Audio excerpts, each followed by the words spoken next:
చేశారు తెలంగాణ పోలీసులు. గుంటూరులో అరెస్ట్ చేశారు. సీఎం రేవంత్ రెడ్డిపై వివాదాస్పద కామెంట్ చేశారు Nagarjuna Yadav. So news channel డిబేట్లో సీఎం రేవంత్ పైన అనుచిత వ్యాఖ్యలు చేసుకొచ్చారు నాగార్జున యాదవ్. రేవంత్ రెడ్డి ఓ డెలివరీ బాయ్గా అలా కూడా పనికి రాడు అని చెప్పి నాగార్జున అంటున్నాడు. అంటే డెలివరీ బాయ్లా కూడా రేవంత్ రెడ్డి పనికిరాడట. కనీసం జీవోలు చదవడం కూడా రాదంటూ తీవ్ర వ్యాఖ్యలు చేశాడు. ఎమ్మెల్యేగా గెలవడానికి కూడా పనికిరాడని, వాడు వీడు అంటూ ఆ డిబేట్లో నాగార్జున యాదవ్ మాట్లాడిన మాటలు నిజంగా కొంత చర్చనీయాంశంగానే ఉన్నాయి. చాలా విపరీతమైనటువంటి ధోరణితోనే మాట్లాడుకొచ్చాడు. డెలివరీ బాయ్స్కి నేను వాళ్ళని రేవంత్ రెడ్డితో పోల్చినందుకు క్షమాపణ చెప్తున్నాను అని చెప్పి కూడా ఆయన మాట్లాడుకొచ్చారు. అంటే రేవంత్ రెడ్డిని డెలివరీ బాయ్తో పోల్చడం, వాడు వీడు అన్నట్టుగా ఇష్టం వచ్చినట్టుగా మాట్లాడడం, సోషల్ మీడియాలో ఆ వీడియోలు వైరల్ అవ్వడం, ఒక న్యూస్ ఛానల్ డిబేట్లో ఈ రకంగా మాట్లాడడం. ఇప్పుడు తెలంగాణ పోలీసులు బేగం బజార్ పోలీస్ స్టేషన్లో ఫిర్యాదు నమోదైతే ఆ ఫిర్యాదు ఆధారితంగా ఇప్పుడు నాగార్జున యాదవ్ని అరెస్ట్ చేసి తెలంగాణ తరలించినట్టు తెలుస్తోంది. ఏపీకి వెళ్ళి మరీ అరెస్ట్ చేశారు. ఒకసారి మాటలు మీకు వినిపిస్తాను. నిజంగానే గతంలో కూడా జనసేన అధినేత పవన్ కళ్యాణ్ తెలంగాణలో ప్రెస్ మీట్ పెడుతుంటే అక్కడికి వచ్చినటువంటి కొంతమంది వ్యక్తులు, ఆ జనసేన పార్టీ కార్యకర్తలు రేవంత్ రెడ్డి నరుకుతాం బిడ్డ అని వార్నింగ్ ఇచ్చారు. ఆయన తీసుకెళ్లి అరెస్ట్ చేశారు పోలీసులు. ఎప్పటికీ 3-4 రోజుల తర్వాత చర్చ జరిగి ఇదా మీ పరిపాలన, ఇదా ముఖ్యమంత్రికి గౌరవం లేకుండా పోతుందా, ముఖ్యమంత్రి పైనే నరుకుతాం చంపేస్తామని బెదిరించినా ఏమాత్రం లేదా చరణం అన్నట్టుగా మాట్లాడితే ఆ రోజు తీసుకెళ్ళి ఆయన్ని అరెస్ట్ చేశారు 3-4 రోజుల తర్వాత. ఆ తర్వాత తెలంగాణకు సంబంధించి ఇంకొక యూట్యూబ్ జర్నలిస్ట్, ఆ జర్నలిస్ట్ కూడా ఈ రకంగానే అక్కడి ప్రభుత్వాలను క్వశ్చన్ చేశాడని చెప్పి తీసుకెళ్లి అరెస్ట్ చేసి 3rd డిగ్రీ ప్రయోగించి ఆ తర్వాత వదిలేసి మళ్ళీ అర్ధరాత్రి సమయంలో తన భార్య పైన దాడి చేసి భార్యని ఇష్టారీతిన అటులాగడం ఇటులాగడం, తన ఒంటిపైన చేయి వేయడం, మగ పోలీసులు సివిల్ డ్రెస్లో వచ్చి ప్రైవేట్ వాహనంలో రౌడీల కంటే దారుణంగా అరెస్ట్ చేసినటువంటి విధానం కూడా సోషల్ మీడియాలో వీడియోలు వైరల్గా మారాయి. తర్వాత ఒక యూట్యూబ్ ప్రశ్న, ఏపీకి సంబంధించిన డిప్యూటీ సీఎం పవన్ కళ్యాణ్ గురించి మాట్లాడారని చెప్పి తీసుకెళ్లి అక్కడి పోలీసులు 4-5 పోలీస్ స్టేషన్ ఎలా తిప్పారు, ఒకే కేసులో 4-5 చోట్ల తిప్పి ఉపా కేసులో అరెస్ట్ చేశామన్నట్టుగా ఉపా కేసులు నమోదు చేసి జైలుకి తరలించిన విధానం కూడా చూసాం. మరి ఇప్పుడు నాగార్జున యాదవ్పై ఎటువంటి చర్యలు ఉంటాయి? ఓ ప్రశ్న రావణ్పై వేసినట్టుగానే ఇక్కడ చర్యలు తీసుకుంటారా? లేదు, ఒక జర్నలిస్ట్ వెంకట్రెడ్డి ఆయన మాదిరిగానే ఇక్కడ కూడా 3rd డిగ్రీ చేస్తారా? అక్కడ 3rd డిగ్రీ చేసినట్టు ఇక్కడ 3rd డిగ్రీ చేస్తారా? ఏం జరిగిద్దో చూడాలి. ఒకసారి ముందుగా నాగార్జున యాదవ్ ఏం మాట్లాడ వినిపిస్తాం మీకు. నేను డెలివరీ బాయ్ గురించి మాట్లాడుతున్నారు. ఆ డెలివరీ బాయ్ గురించి అంత తక్కువ మాట్లాడితే అంత మంచిది. ముఖ్యమంత్రి పదవి కాదు కదా, ఎమ్మెల్యే పదవి కూడా జొమాటో డెలివరీ బాయ్ అనర్హుడు. వాడి స్థాయి ఏంది, వాడి క్యారెక్టర్ ఏంది, వాడికి జీవో చదవడం వచ్చా? ఆ జొమాటో బాయ్ కి జీవో చదవడం వచ్చా? జీవో ఎంఎస్ మిస్లీనియస్ అంటే ఏందో తెలుసా? ఆ జొమాటో బాయ్ కి జీవో రొటీన్ అనేది తెలుసా? భారతదేశంలో ఉన్నటువంటి అత్యంత దారుణమైనటువంటి సంఘటనలో ఆ జొమాటో బాయ్ అనేవాడు ముఖ్యమంత్రి అయ్యాడు కానీ లేకపోతే ఆ డెలివరీ బాయ్ ముఖ్యమంత్రి. ఆ డెలివరీ బాయ్ వచ్చి ఎత్తుకెళ్ళిపోయేటువంటి డెలివరీ బాయ్ వచ్చి రేవంత్ గురించి ఎవడో డెలివరీ బాయ్ ఉభయ తెలుగు రాష్ట్రాల్లో తెలుసండి. రేవంత్ రెడ్డి గురించి అని చెప్పి అక్కడ హోస్ట్ అడుగుతూ ఉంటే, ఆ జర్నలిస్ట్ అడుగుతూ ఉంటే ఇంకా కంటిన్యూ చేస్తూనే ఉన్నాడు. ఏ మాత్రం గౌరవం? సరే, ఆయన మాట్లాడుతున్న మాటలో ఆయన ఏం చెప్పాలనుకుంటున్నాడు, ఆయన ఏమంటున్నాడు? ఇప్పుడు గతంలో నోటుకు సంబంధించిన విషయంలో డెలివరీ అని చెప్పిన దాని పదాన్ని ఉపయోగించి ఇక డెలివరీ వాడు వీడు ఇష్టం వచ్చినట్టుగా ఇదే వాడు వీడు అనే పదాల సోషల్ మీడియాలో లేకపోతే ఒక మీడియా ప్యానలిస్ట్ అయిపోగానే వాడు వీడు అంటే సరిపోతుందా? ఇష్టారీతిన మొన్న కూడా డైరెక్ట్గా నరకేస్తామనడం. సో ఇప్పుడు మరి ప్రశ్న రావణ్కి పడ్డటువంటి శిక్షలే ఇప్పుడు వెంకట్రెడ్డికి అక్కడ తెలంగాణ ఏపీ పోలీసులు తీసుకెళ్లి 3rd డిగ్రీ చేసినట్టుగానే ఈ నాగార్జున యాదవ్ పైన అటువంటి శిక్షలే ఉంటాయా? ఏం జరిగిందో చూడాలి. జస్ట్ ఒకసారి మనం విజువల్ చూద్దాం. ఇందాకొకసారి వచ్చినట్టు సీసీటీవీ విజువల్ చూస్తూ ఉంటే ఆ వ్యక్తిని నాగార్జున యాదవ్ అరెస్ట్ చేస్తున్నటువంటి విజువల్స్ మనకు కనబడుతున్నాయి. ఆయన నివాసానికి వెళ్ళి గుంటూరు నుంచి అరెస్ట్ చేసి తీసుకొస్తున్నారు. బేగం బజార్ పోలీస్ స్టేషన్లో ఆయనపై నమోదైనటువంటి కేసు ఆధారితంగానే పోలీసు అక్కడికి వెళ్ళి అరెస్ట్ చేసుకొచ్చారు. సో ఇంతటి అనుచిత వ్యాఖ్యలు, ఇష్టం వచ్చినట్టుగా వాడు వీడు ఇష్టం వచ్చినట్టుగా పరుష పదార్థాలను ఉపయోగించి ఏకవచనంతో డెలివరీ బాయ్ అనడం, ఇంకా దారుణంగా ఉన్నాయి. కొన్ని మాటలు వినిపించినటువంటి మాటలు కూడా ఉన్నాయి. సో దీనికి సంబంధించి మరిన్ని అప్డేట్స్ ప్రతినిధి సాయి అందిస్తారు. సాయి, నాగార్జున యాదవ్ పైన ఇక్కడ తెలంగాణలో బేగం బజార్ పోలీసులు కేసు నమోదు చేశారు, అరెస్ట్ చేశారు. దీనిపై వైసీపీ రియాక్షన్ ఏంటి?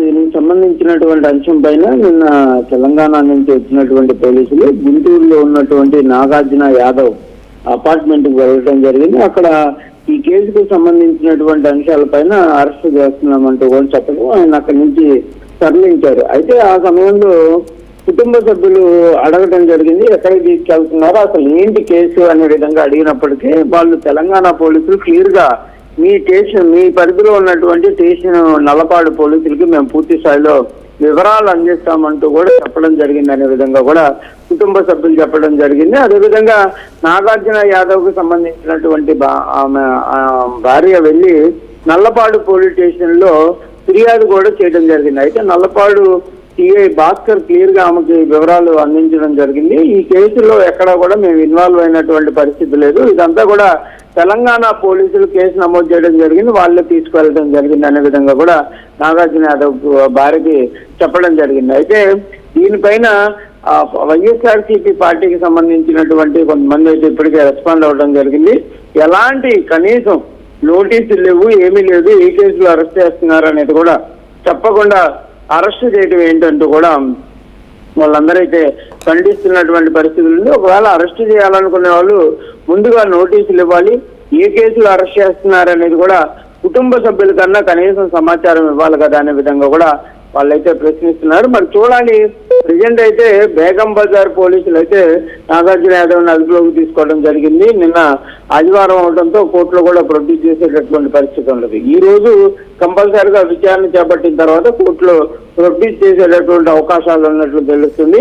మరి నాగార్జున యాదవ్ కు సంబంధించి ఎలాంటి కేసులు నమోదు చేస్తారు, ఏ సెక్షన్ల కింద కేసు నమోదు చేసేటటువంటి అవకాశాలు ఉంటాయి అనేది కూడా చూడాల్సినటువంటి అంశంగా తెలుస్తుంది. అయితే ఇప్పటికే వైఎస్ఆర్సీపీ పార్టీకి సంబంధించినటువంటి లీగల్ సెల్ ఎవరైతే ఉన్నారో వాళ్ళు ఈ కేసుకు సంబంధించినటువంటి అంశాలపైన బేగం బజార్ పోలీసులతో కూడా మాట్లాడుతున్నట్టు తెలుస్తుంది. అయితే వాళ్ళకు కూడా పూర్తి స్థాయిలో కేసుకు సంబంధించినటువంటి వివరాలు తెలీదు అనే విధంగా కూడా వాళ్ళైతే చెప్తున్నటువంటి పరిస్థితి ఉంది. అయితే మరి ఆ బేగం బజార్ పోలీసులు ఎలాంటి అంటే చేసినటువంటి వ్యాఖ్యలకు సంబంధించిన దానిపైన ఏ కేసులు నమోదు చేస్తారో చూడాలి. ఎందుకంటే ఈ మధ్య కాలంలోనే మనం ప్రశ్న రావణకి సంబంధించినటువంటి అంశంలో ఉపా చట్టాన్ని కూడా వాళ్ళైతే పెట్టినటువంటి పరిస్థితులు ఉన్నాయి. డిప్యూటీ సీఎంకి సంబంధించినటువంటి అంశాలు కానీ, ఆయన చేసినటువంటి వ్యాఖ్యలకి సంబంధించిన దానిపైన కానీ. ఇప్పుడు మరి ఈ కేసుల్లో ఎలాంటి అంశాలు ఉంటాయి, ఇదంతా కూడా డిబేట్ లో, ఒక ఛానల్ డిబేట్ లో జరిగింది కాబట్టి సోషల్ మీడియాకు సంబంధించి ఇప్పుడు ఆ వ్యాఖ్యలు వాళ్ళు సమర్థిస్తున్నట్టేనా? ఈ రకంగా ఏకవచనంతో మాట్లాడడం కానీ, డెలివరీ బాయ్ తో పోల్చడం కానీ, ఇంకా ఎక్స్ట్రీమ్ గా ఉన్నాయి కొన్ని మాటలు కూడా, ఈ వ్యాఖ్యల్ని వైసీపీ సమర్థిస్తున్నట్టేనా? అంటే ఒక ముఖ్యమంత్రిని పట్టుకొని, సరే రాజకీయంగా విభేదాలు ఉండొచ్చు, రాజకీయంగా అనేక రకాల విమర్శలు చేయవచ్చు, అనేక రకాలు ఎత్తి చూపొచ్చు, కానీ ఈ భాషని వైసీపీ నేతలు సమర్థిస్తున్నారా? వైసీపీ పార్టీ వాయిసా ఇది?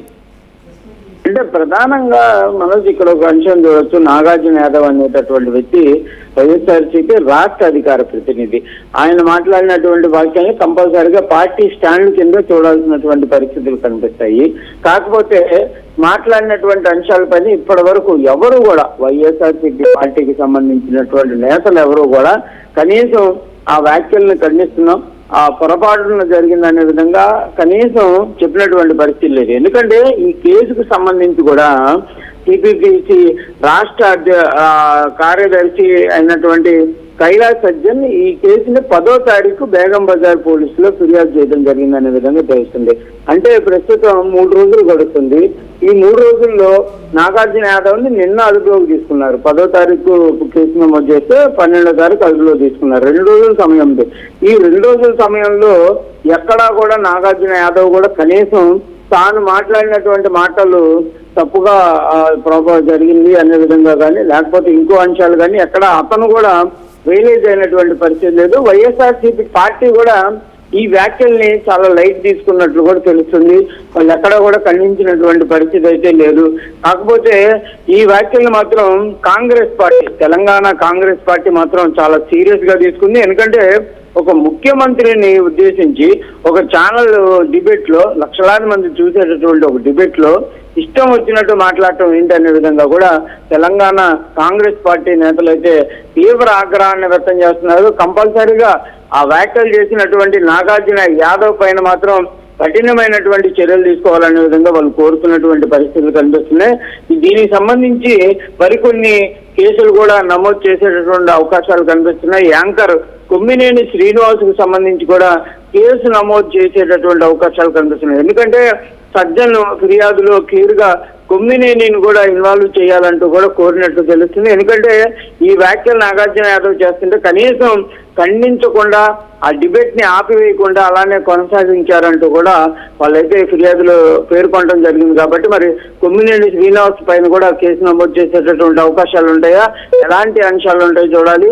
అసలు ఈ ఎఫ్ఐఆర్ లో ఏ సెక్షన్ల కింద కేసు నమోదు చేస్తుంటారనేది కూడా ఈ రోజు అయితే తెలుస్తుంది. కంపల్సరీగా నాగార్జున యాదవ్ కు సంబంధించినటువంటి అంశాల్లో మరి పార్టీ స్టాండ్ ఏ విధంగా ఉంటుందనేది కూడా చూడాలి. లీగల్ డిఫెన్స్ కు సంబంధించినటువంటి సభ్యులైతే ఈ కేసుకు సంబంధించినటువంటి అంశాలు పరిశీలిస్తున్నారు. కానీ క్లియర్ గా పార్టీకి సంబంధించి అంటే నాగార్జున యాదవ్ గుంటూరు జిల్లాకు సంబంధించినటువంటి నేత, అదేవిధంగా రాష్ట్ర అధికార ప్రతినిధి అవుతున్నటువంటి నేపథ్యంలో రాష్ట్ర స్థాయి నేతలు కానీ లేకపోతే గుంటూరు జిల్లా నేతలు కూడా ఎవరు కూడా ఈ అంశం పైన ఏ విధంగా మాట్లాడతారు, ఒకవేళ సమర్థిస్తారా ఏంటనేది చూడాల్సినటువంటి పరిస్థితులు అయితే ఉన్నాయి. ఏదైనా ఇప్పటి వరకు అయితే క్లియర్ కట్ గా పార్టీ నుంచి ఎలాంటి స్టాండ్ అయితే ఇంకా బయటకు వచ్చినటువంటి పరిస్థితి అయితే లేదు Manoj. Right, thank you Sai. So Nagarjuna Yadav YSRCP పార్టీకి సంబంధించినటువంటి అధికార ప్రతినిధి. సో వైఎస్ఆర్సీపీ అధికార ప్రతినిధి నాగార్జున యాదవ్ ఓ న్యూస్ ఛానల్ డిబేట్లో తెలంగాణ ముఖ్యమంత్రి రేవంత్ రెడ్డి గురించి ఒక డెలివరీ బాయ్ అని వాడు వీడు అనేటువంటి ఏకవచనంతో మాట్లాడడం, ఇంకా చాలా దారుణంగా మాట్లాడడం. డెలివరీ బాయ్గా నేను రేవంత్ రెడ్డిని కంపేర్ చేస్తున్నందుకు డెలివరీ బాయ్లకి క్షమాపణ చెప్తున్నాను, ఒక జీవో చదవరాని వాడు, ఒక ఎమ్మెల్యే స్థాయికి పనికిరాని వాడు అంటూ కూడా రేవంత్ రెడ్డి ఉద్దేశించి మాట్లాడడం జరిగింది. ఇప్పుడు ఆ వీడియోలన్నీ కూడా సోషల్ మీడియాలో వైరల్ అవడంతో నాగార్జున యాదవ్ పైన బేగం బజార్ పోలీసులు కేసు నమోదు చేశారు. సో ఆ కేసు ఆధారితంగా నాగార్జున యాదవ్ని గుంటూరు నుంచి పోలీసు అదుపులోకి తీసుకు అరెస్ట్ చేసినట్టు తెలుస్తోంది. సో కోర్టులో ప్రొడ్యూస్ చేయబోతున్నారు. కానీ ఇక్కడ ప్రశ్న రావణ్కి పడ్డటువంటి శిక్షలే, ప్రశ్న రావణ్ని ఏ రకంగా అయితే జైలుకు పంపించారో, ఆ తర్వాత వెంకటరెడ్డిని ఏ రకంగా అయితే ఇక్కడి నుంచి తరలించి అక్కడ వెంకటరెడ్డిని కూడా 3rd డిగ్రీ ప్రయోగించడం, ఆ తర్వాత ఆయన కూడా ఈ రకంగానే ముఖ్యమంత్రినో లేకపోతే ఓ మంత్రినో మాట్లాడినందుకు ఆయనకి ఎటువంటి శిక్షలు అయితే వేశారు, నాగార్జున యాదవ్కి అటువంటి శిక్షలు వేస్తారా, ఏం జరిగిందో చూడాలి. బట్ మొత్తంగా నాగార్జున యాదవ్ని మాత్రం ప్రస్తుతానికి పోలీసు అరెస్ట్ చేశారు, తెలంగాణకు తరలించారు. సో ఎటువంటి విధంగా ఆయన్ని శిక్షిస్తారనిపై ఎటువంటి సెక్షన్లు నమోదు చేశారనే చూడాలి.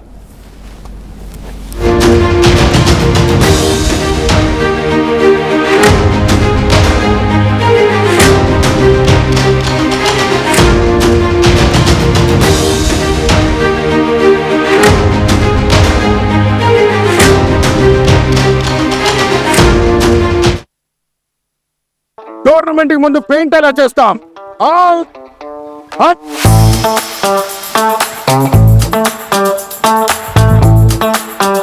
ప్లాన్ అయితే చాలా బాగుంది సార్, స్టేడియం పరిస్థితి చూడండి. టోర్నమెంట్ ముందు పెయింట్ ఎలా చేస్తాం? టెక్నో పెయింట్స్ ఉందిగా.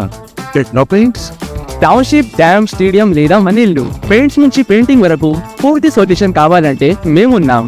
కానీ సార్, టైంకి పూర్తవుతుందా? రోజుకు 23 లక్షల స్క్వేర్ ఫీట్ పెయింటింగ్ చేయగల సామర్థ్యం, 5,000 మంది స్కిల్డ్ లేబర్ టీం మా వెంట ఉంది. 23 లక్షల? అవును, ప్రపంచ స్థాయి రంగులు, అద్భుతమైన షేడ్స్ తో భారతదేశపు అసలైన పెయింట్ మరియు పెయింటింగ్ శక్తిని నేనే. V R techno paints. Techno paints. I'm Rishabh, a digital marketing strategist and a football player. I refuse to be one. At Anurag University, be everyone you dream to be. At KL, the expertise of the world in the palm of your hand. KL deemed to be university. వస్త్ర ప్రపంచంలో సరికొత్త fashion Kisan fashion mall ఇప్పుడు మన బీరంగూడలో. నమస్కారం, నేను మీ అనసూయ భరద్వాజ్. ఆషాఢ మాసం సందర్భంగా మన కాసం ఫ్యాషన్స్ ఏపీ అండ్ తెలంగాణలోని 24 స్టోర్స్ లో సరికొత్త ఆఫర్స్ తో మీ ముందుకు వస్తుంది. అంతేకాదంలో ఈ ఆషాఢ మాసంలో మన ప్రత్యేకత, కిలో చీరలు కొనండి, 1 కిలో చీరను ఉచితంగా పొందండి. Pure in its form with grace made noble.